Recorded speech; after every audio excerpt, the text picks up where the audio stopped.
بسم اللہ الرحمن الرحیم۔ پیارے بچوں، آج ہم کلاس نام اسلامیات سورۃ الانفال رکوع نمبر 10 کی آیات نمبر 70 سے 73 کا ترجمہ پڑھیں گے۔ یا ایھا النبی قل لمن فی ایدیکم من الاسریٰ، اے پیغمبر جو قیدی تمہارے ہاتھ میں گرفتار ہیں، اسریٰ منا قیدی، ایدیکم تمہارے قبضے میں ہیں، قل میں نہ کہہ دو، ان سے کہہ دو، من الاسریٰ ان سے کہہ دو،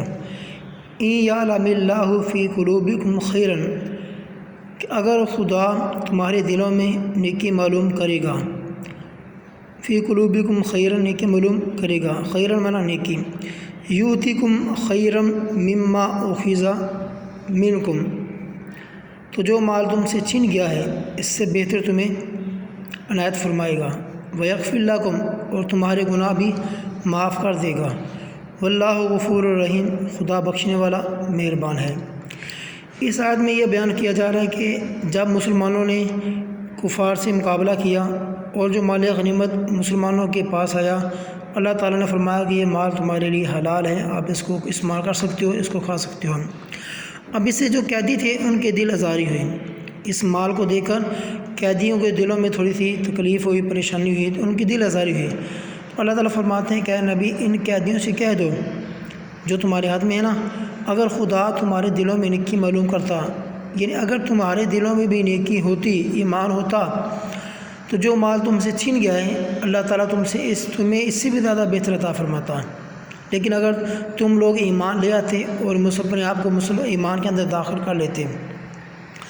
خالی ایمان کی بات نہیں ہے کہ تمہیں خالی مال دیتا، بلکہ یغفر لکم اور تمہارے گناہ بھی معاف کر دیتا، واللہ غفور الرحیم خدا تو بخشنے والا مہربان ہے۔ وَإِن يُرِيدُوا خِيَانَتَكَ فَقَدْ خَانُوا اللَّهَ مِن قَبْلُ، اب اس آیت میں اللہ تعالیٰ فرما رہا ہے کہ وَإِن يُرِيدُوا اگر یہ لوگ تم سے دغا کرنا چاہیں، دغا مطلب دھوکہ دینا چاہیں، يُرِيدُوا خِيَانَتَكَ تم سے دھوکہ کرنا چاہیں، دغا کرنا چاہیں، فَقَدْ خَانُوا اللَّهَ مِن قَبْلُ تو یہ لوگ پہلے خدا سے دغا کر چکے ہیں، فَأَمْكَنَ مِنكُمْ تو اس نے ان کو تمہارے قبضے میں کر دیا، واللہ علیم حکیم خدا جاننے والا حکمت والا ہے، خدا دانا حکمت والا ہے۔ اب اس میں جا رہا ہے کہ اے نبی ان سے پریشان ہونے کی ضرورت نہیں ہے، اگر یہ کفار یہ منافقین آپ کو دھوکہ دینا چاہیں، اسلام میں داخل ہو کر آپ کو دھوکہ دینا چاہیں، تو یہ ایک پریشانی کی بات نہیں ہے، یہ پہلے خدا کو بھی دھوکہ دے چکے ہیں۔ تو اللہ تعالیٰ فرماتے ہیں میں تمہیں ان پر قبضہ دے دوں گا، تمہارے قبضے میں ان کو کر دوں گا۔ ان الذین آمنوا وہاجروا وجاہدوا باموالہم وانفسہم فی سبیل اللہ، جو لوگ ایمان لائے اور وطن سے ہجرت کر گئے اور خدا کی راہ میں اپنے مال اور جان سے لڑے، اور جنہوں نے ہجرت کرنے والوں کو جگہ دی، والذین آووا ونصروا، آووا میں نے جگہ دی، ٹھکانہ دی، ونصروا اور ان کی مدد کی، جنہوں نے ہجرت کرنے والوں کو جگہ دی اور ان کی مدد کی، اولئک بعضهم اولیاء بعض وہ آپس میں ایک دوسرے کے رفیق ہیں، یعنی جو لوگ ایمان کی صورت میں مکہ سے ہجرت کر کے مدینہ آ گئے، فرمایا کہ جو انصار ہیں نا ان پر لازم ہے کہ وہ مہاجرین کی خدمت کریں، ان کی مدد کریں، ان کو رہنے کے لیے اچھی جگہ اور اچھا کھانا دیں۔ فرمایا جو ایسا کرے گا، جو مہاجرین کی مدد کرے گا، تو وہ فرمایا آپس میں دوسرے کے رفیق ہوں گے۔ والذین آمنوا ولم یہاجروا ما لکم من ولایتہم من شیء، اگر فرمایا جو لوگ ایمان تو لے آئے لیکن ہجرت نہیں کی بلکہ اسی جگہ پر ہیں، تو تمہارے ذمے ان کی کوئی بات لازم نہیں ہے، اب تمہیں ان کے کام میں دخل اندازی دینے کی کوئی ضرورت نہیں ہے۔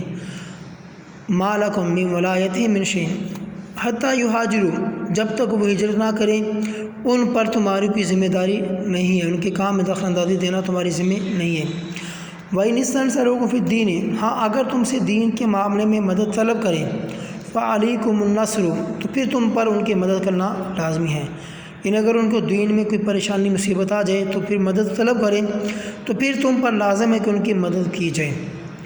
إِلَّا عَلَىٰ قَوْمٍ بَيْنَكُمْ وَبَيْنَهُمْ مِيثَاقٌ، مگر ان لوگوں کے مقابلے میں تم میں اور ان میں صلح کا عہد ہو،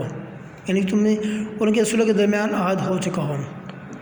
واللہ بما تعملون بصیر، خدا تمہارے سب کاموں کو دیکھ رہا ہے۔ والذین کفروا بعضهم اولیاء بعض،